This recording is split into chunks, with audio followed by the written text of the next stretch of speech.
I can't contain it. No, I can't restrain it. It's a lot of stars in here, ain't it? But you shine so much they don't seem famous. Where you come from on this lonely night? I swear God must have made lightning strike. Then I bottled it up. You hit the red carpet and modeled it up. We hopped in a Rari and throttled it up. Now everybody clapping, they gobbled it up. All just because it's more than a buzz, more than a drink. All right. I talked about that verse last week on one of these shows. Or a couple weeks ago, I talked about Kanye. Welcome to the show. This is Lunchtime TV. It's your host, me, Uncle Jackson. That verse is crazy. I miss the old Kanye. The guy that was actually giving us really good verses and like proving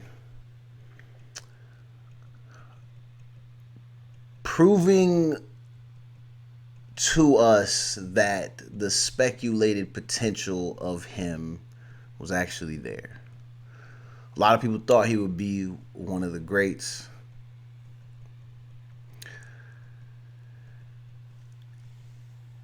Lyrically, like, Kanye doesn't do it for me like that. Like, as far as, like, I would never say that he's not in my top 10 as far as, like, lyrical content of all time.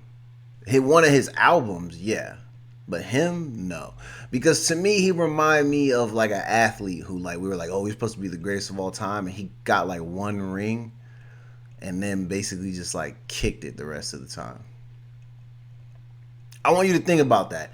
Think about an athlete that we all widely know who was hyped up, went and either just won one good playoff series or won like one ring in total, and then like just kind of kicked it the rest of the time.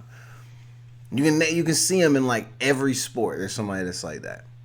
So they exist in the music realm too. And I think Kanye is one of those people.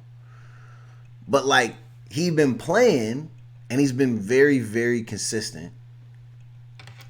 So people still like show him love, but like every season you're like, is this going to be the year that he blow up and go get the MVP? No. I want to say it. I'm not going to say it because I know if people hear what I'm going to say, they're going to like, they'll come for me. They'll try to kill me probably. Because it's a disrespect to both people. Because Kanye is, like I said, he is somebody who has won a ring of sorts. No matter how you want to slice it, he's somewhat of someone who has been put into like legend status. But like,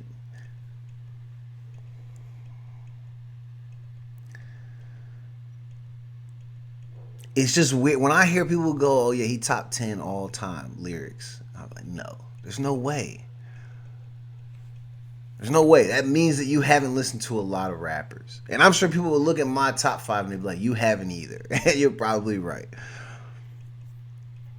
But when I think like great lyrical content or like bars or something like that, he not somebody that come to mind. Top 5 producer of all time? Absolutely. Does he have a top 5 album of all time? Absolutely. He's not a top 5 rapper of all time. Absolutely not. He's definitely top, I would say he's top 25. He's in the top 25 somewhere. But it's most 90% of him getting into the top 25 is just based on his impact. It's not actually about his bars per se. Because once you get past college dropout and maybe like graduation, like after that, his actual bars are just like, they're good enough to like, he was killing in the regular season. His team was consistently going out and winning. If it's NFL, they're winning 8. They're winning 8 games every year. If it's the NBA, he's winning about 45 games every year going to the playoffs. It's like stuff like that. First round exit every year. When I think of like the person that I actually came on the show to talk about today, because I just was here to review J.Cole. I'm a big J.Cole fan.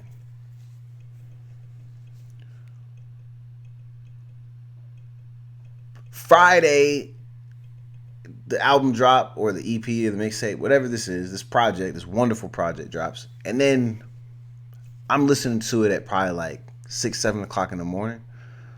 By like 9 a.m., I'm seeing people be like, oh, it's a classic. That just be so weird to me.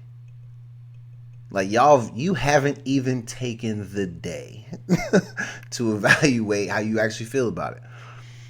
I go to the basketball court that night. I always have my headphones on when I show up to the court. I hoop, I practice, warm up. I hoop in the game a lot of times in the games with my headphones on.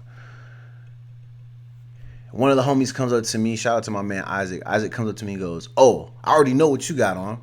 You got that new J.Cole on, right? I was listening to an R&B playlist. All right, I was not listening. And believe it or not, when he walked up to me and said that, I was listening to Genuine Take a Chance, one of my favorite records of all time. I was not listening to the J. Cole album. He was like, it's a classic. And I kind of was like, hold your horses now. And he gave me this look like, nigga, how dare you?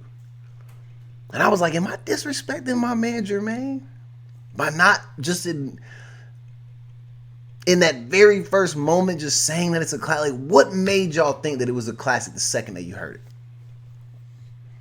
I started thinking, what is it about Jermaine that makes people think that? J. Cole, sorry, I just call him Jermaine. You know what? The content is always great. His flows are always dope.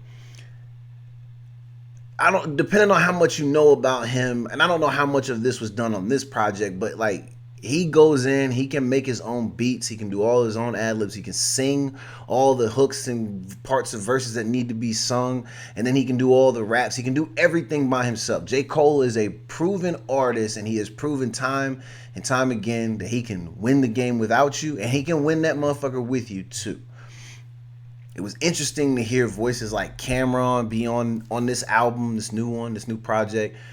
The Lil Jon sample was crazy. Like, his bars on almost every record hit in some way. When you hear people like 21 Savage going crazy on there, and there were some other artists, like people, I honestly, I was blown away, but I still don't feel like it's a classic. I feel like it was really good, and when you think of what anticipation is for when an album is dropping versus like the reality of it, I feel like it exceeded what people were probably hoping for. But there's a part of me that's like, I listen to this one rap playlist that I have. It has a lot of J. Cole records on it.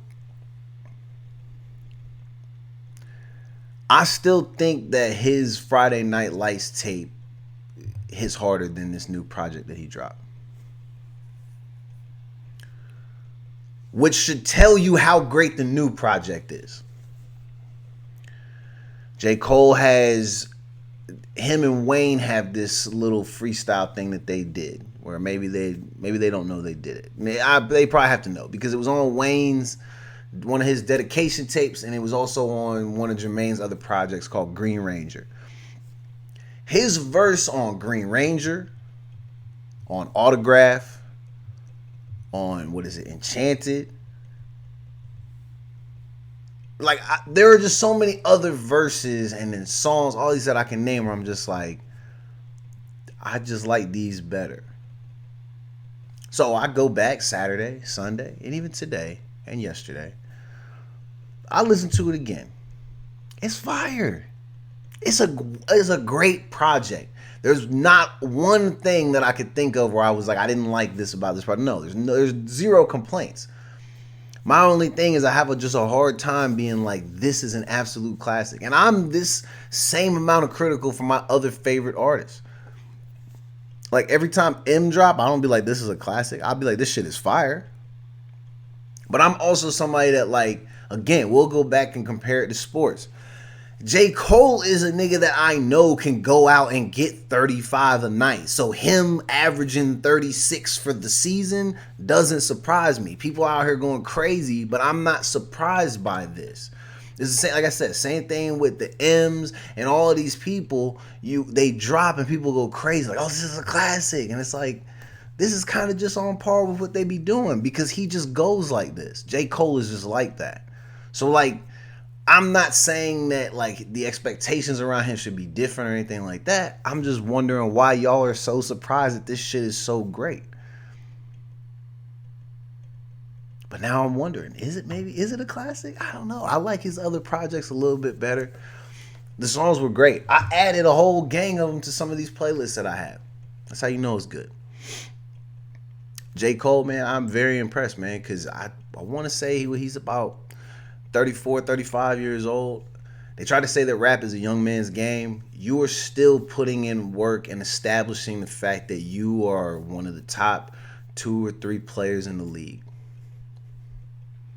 I mean, like, again,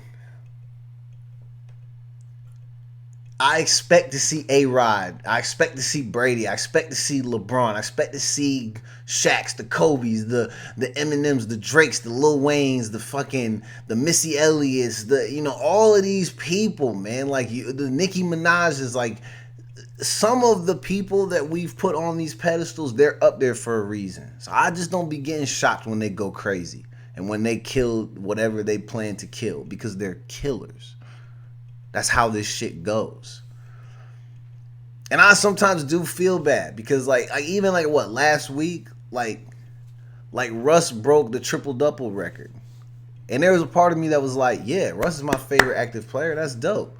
But at the same time, nigga, I expect you to get triple-doubles at this point because this is all you do. On the nights that you don't get him, I'll be like, what happened? He all right? What's wrong? Is he sick? He's sick or something, right? You be thinking the worst because he doesn't get, 26, 10, and 57 assists. Like, some of the stuff you just you come to expect it. Is that fair? No, I don't know. But these people are so great at their craft, you don't expect there really to be a lot of drop off of some of these people. There are a lot of artists who y'all put on these pedestals and you create all this hype around them, and then when they drop and their shit is ass. Or like they won't get 25 or 26 points a game in games that they're supposed to. Or they won't throw for 3 or 4 touchdowns when they know they're going against a defense where they can get that. They won't go out and score 3 or 4 goals when they're the national team that actually is dominating the sport for our country. And not those other bozos. I gotta pay them damn girls that money, man. But yeah. I'm not sure if it's a classic. It's great, though. So if you haven't heard this J. Cole project, please go listen to that. The song that was playing at the beginning of the show was Walking on the Moon, The Dream featuring Kanye West. Wonderful record. I'm going back to this because I'm pleading. I'm begging and pleading. I want Kanye to go back to that. That one, his verse on Slum Village, I talked about this a couple weeks ago. I'm going to keep going back to this. His verse on 2 Words, I just think of like old Kanye, man.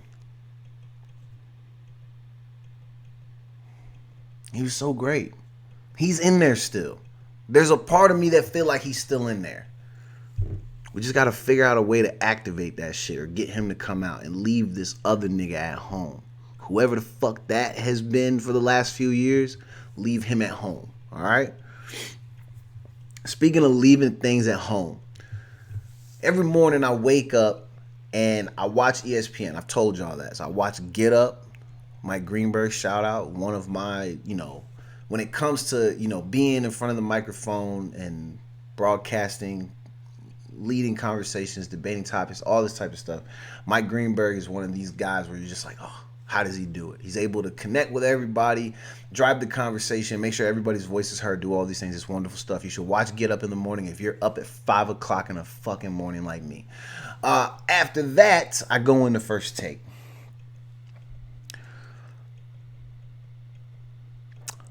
I have a love-hate relationship with First Take, y'all. I'm telling you. And the same thing with Stephen A. There's a part of me that loves Stephen A because I'm just like, obviously you love to see a brother up there just representing. He's doing his thing. He's well respected. He knows his stuff, man. He knows his stuff. But sometimes he has this type of energy that some days I'd be like, nigga, I'm not trying to hear this shit today.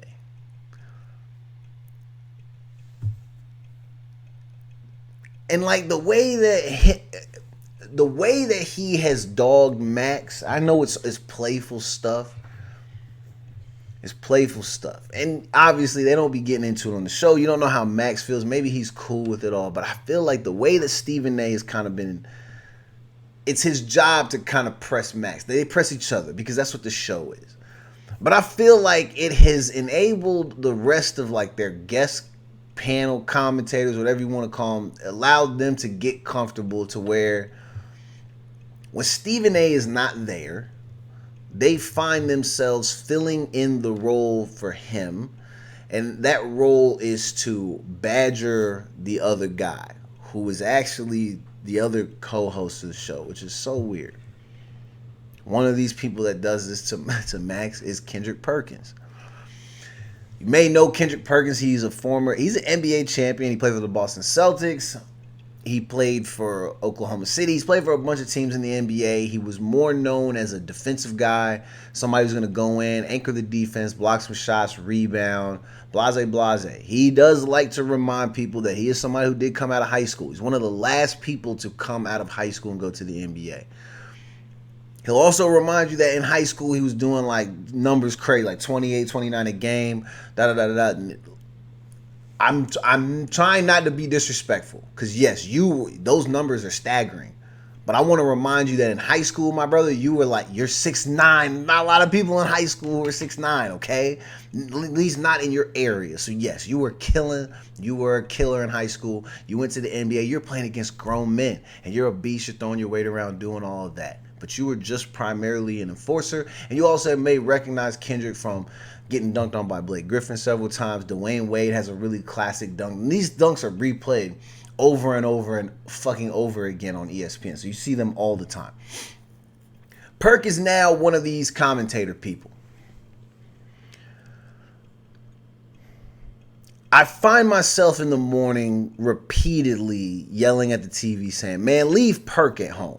Leave him at home.